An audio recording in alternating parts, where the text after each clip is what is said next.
You know what absolutely fascinates me about the current state of financial advice? Everyone is telling you that you need 2 million, 3 million, maybe even $5 million to retire. The retirement industry has convinced an entire generation that financial freedom is this impossible mountain to climb. And I am sitting here, 99 years old, having watched this game play out for 7 decades, and I am telling you something completely different. $300,000 is enough. Let me tell you why. And more importantly, let me tell you how I know this to be true. I remember back when I was a young lawyer in the 1950s and 60s, just starting to figure out this money thing. I was making maybe 15, 20,000 a year, which was decent money back then. But you know what I noticed? The people making 50,000 weren't any happier than I was. And the people making 100,000, they just had bigger headaches and more expensive habits. That simple little observation, changed everything for me. Because I started to understand something that most people never figure out. There is a massive difference between having money and needing money.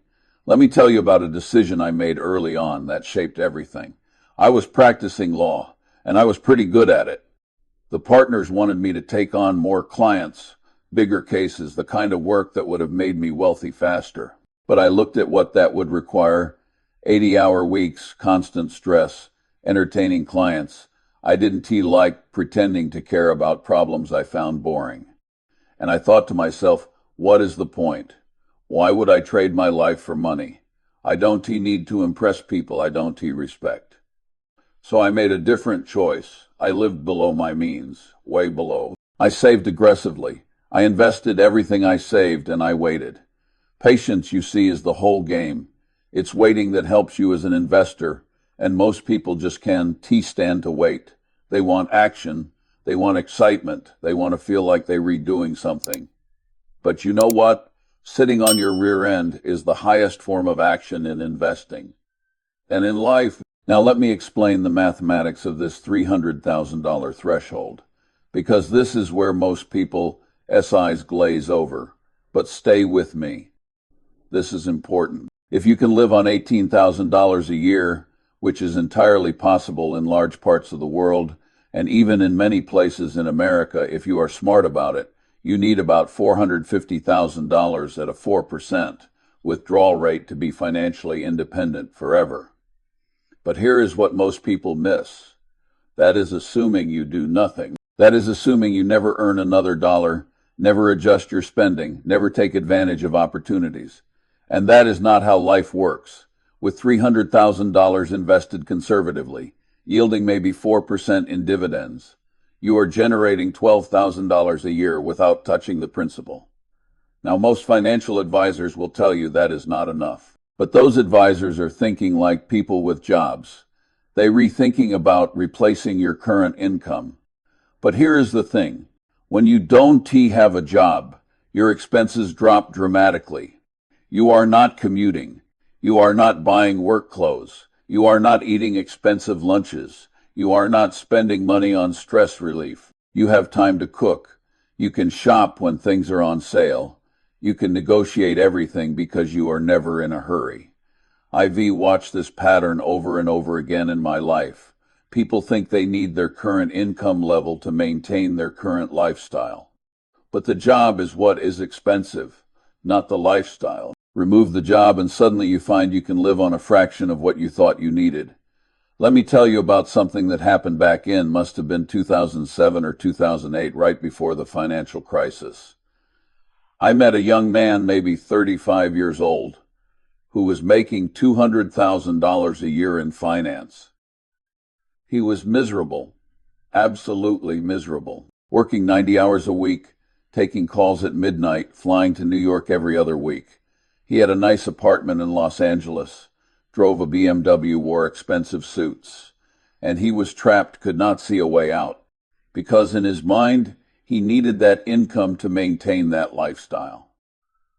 I asked him a simple question. I said, what would your life look like if you lived on $30,000 a year? He looked at me like I'd suggested he move to Mars, but I pushed him on it. Seriously, what would it look like? You live in a smaller place. Maybe not in Santa Monica. You drive a used car that you maintain yourself. You cook your meals. You read books from the library instead of buying them. You take walks instead of going to expensive gyms. What would be so terrible about that? And you know what he said? He said, nothing, actually. That sounds kind of nice. But he couldn't do it because he built a life that required $200,000 to sustain. That is not wealth. That is a prison. A gilded cage is still a cage. The point of getting rich, and I've said this many times, is so you don't have to deal with people you don't want to deal with. It is so you can say no. It is so you have options. And here is the beautiful secret that the retirement industry doesn't want you to know. You don't need millions of dollars to have options. You just need enough to cover your basic expenses while you figure out what you actually want to do with your life. $300,000 invested sensibly gives you that option.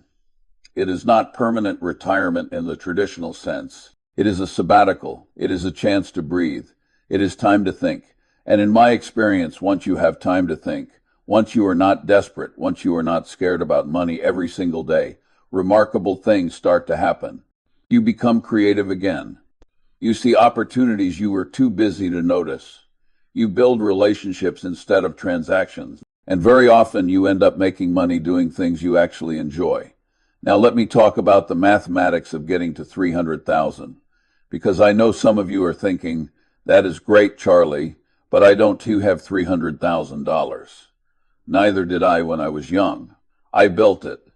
And the beautiful thing about building it is that the process teaches you everything you need to know about managing it. If you save $1,000 a month and invest it at 8% annually, which is roughly what a diversified portfolio of quality dividend, paying stocks has returned over the long term, you have about $300,000 in just under 20 years.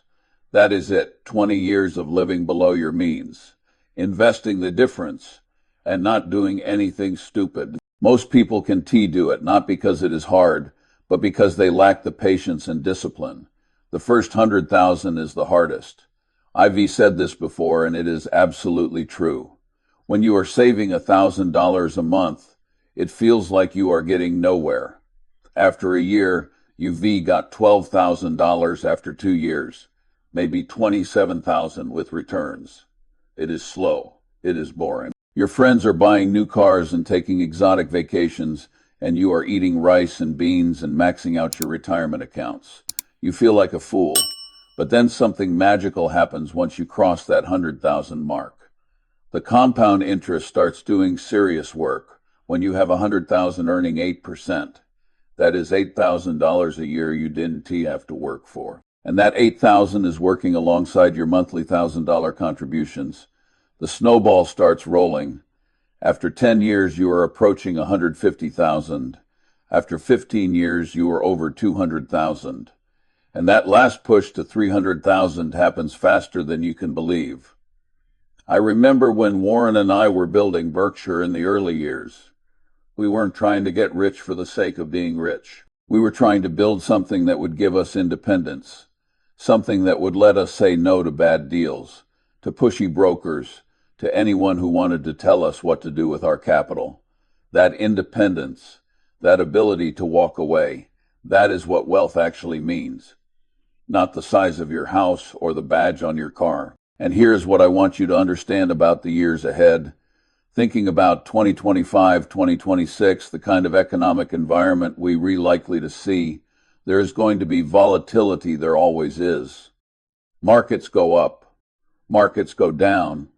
That is the nature of the beast. If you are not willing to see your portfolio drop by 50% 2 or 3 times in a century, you have no business being in stocks. But here is the thing. If you are building toward 300,000, if you are focused on accumulation rather than preservation, volatility is your friend. It means you are buying quality assets at discount prices. The mistake most people make is they get scared when things go down. They stop investing. They sell.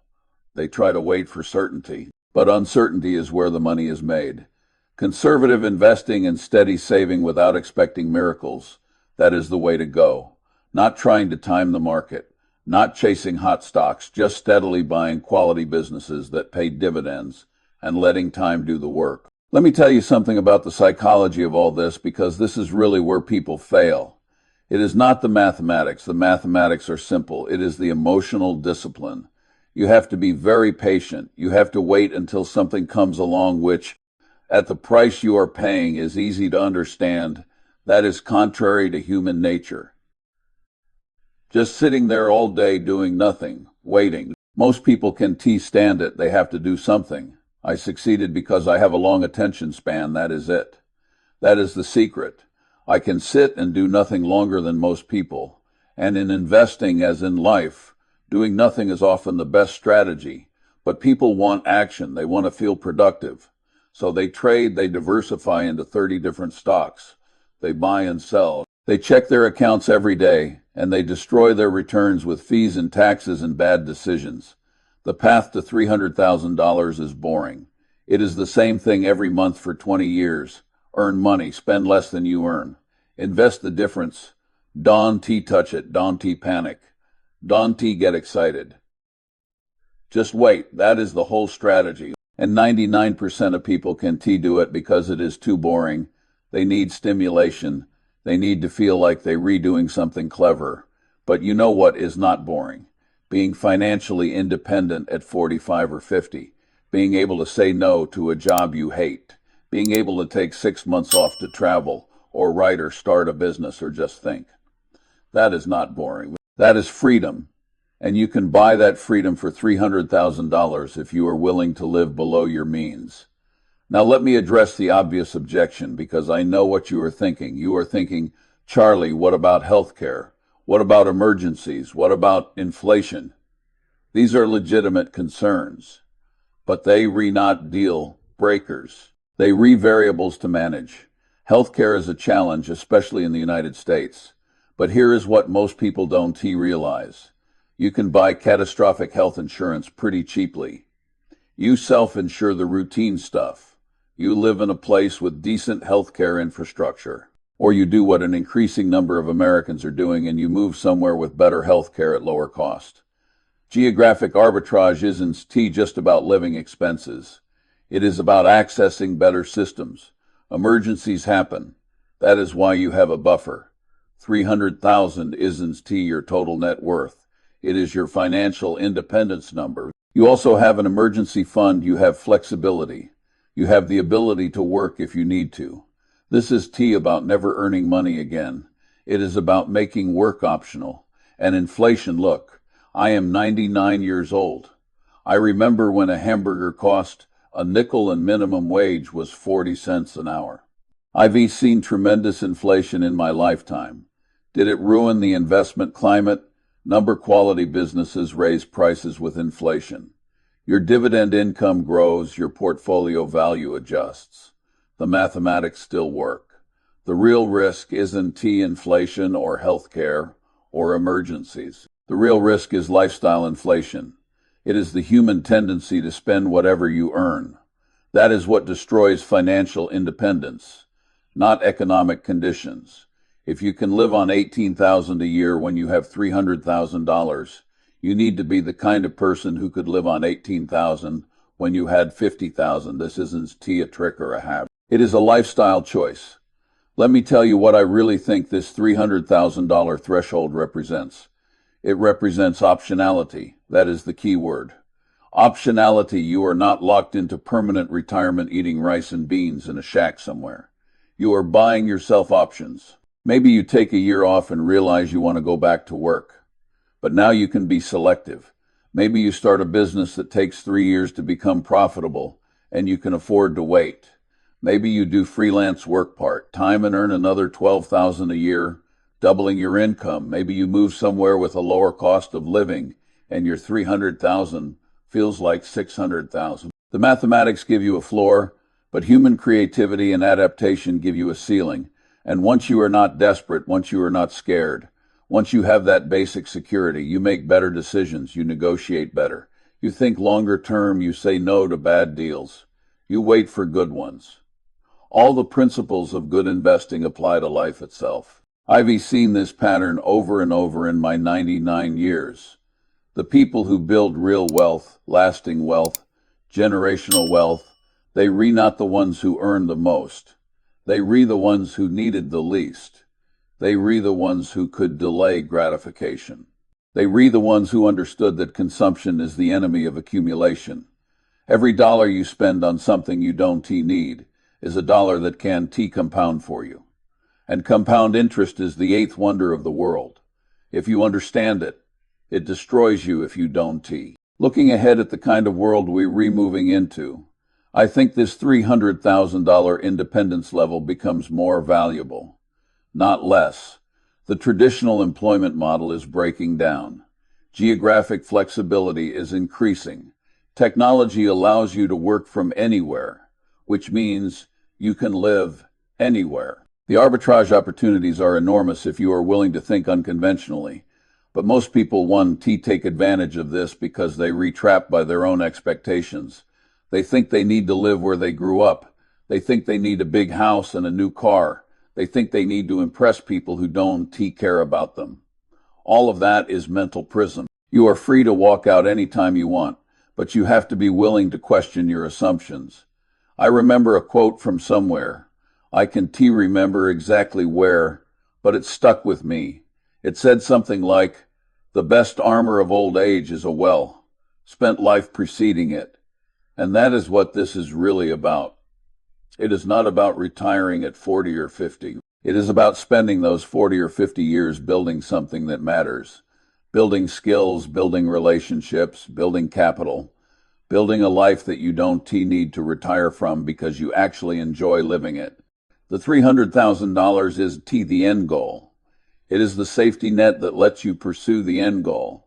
It is the difference between having to take a job and choosing to take a job. It is the difference between desperation and negotiation. It is the difference between working because you are scared and working because you want to. And you know what happens when you are working because you want to rather than because you have to. You do better work. You are more creative. You are more productive. You are more valuable. And ironically, you often end up making more money than you would have made in the fear-based hustle. But now the money does own you. You own it. That is freedom. So here is what I am really saying to you. Don't aim for retirement, aim for independence. Don't chase millions. Chase freedom. Don't try to afford an expensive lifestyle. Try to afford an independent lifestyle. The path is simple. Spend less than you earn. Invest the difference in quality assets. Wait patiently for compound interest to work. Don't do anything stupid. Don't panic. Don't get greedy. Just keep going. 20 years from now, you'll have $300,000, maybe more. And you'll have something more valuable than that. You'll have 20 years of practice in discipline, patience, and rational decision, making you'll be the kind of person who can manage wealth, who can handle options, who can think clearly about trade-offs. And that person is worth more than any dollar amount. The retirement industry will keep telling you it is not enough. They'll show you calculators that say you need 2 million, 3 million. They have an incentive to make you feel inadequate, to keep you working and saving and paying their fees. Don't listen to them. Listen to the mathematics. Listen to your own common sense. $300,000 properly deployed with modest lifestyle expectations is absolutely enough to make work optional. And once work is optional, everything changes. You are negotiating from strength. You are choosing based on interest rather than necessity. You are building a life rather than funding one. That is the difference between being rich and being wealthy. Wealthy is having options. And you can be wealthy on $300,000 if you are smart about it. So start today, not tomorrow, today. Live below your means. Invest the difference. Be patient. Don't do anything stupid. And 20 years from now, you'll be free. Not retired, not idle, not bored. Free to choose. Free to say no. Free to build the life you actually want rather than the life others expect you to have. That is what $300,000 buys. That is what independence means. And it is available to anyone willing to be patient and rational long enough to get there. The mathematics work. The strategy works. The only question is whether you LL work, whether you LL have the discipline to be boring for 20 years to earn the privilege of being interesting for the rest of your life. I think that is a pretty good trade, but you have to decide for yourself. Just remember, every day you delay is another day compound interest can work for you. And compound interest, my friends, is the closest thing to magic I've ever seen in finance. But it requires time. So give it time. To start is right now.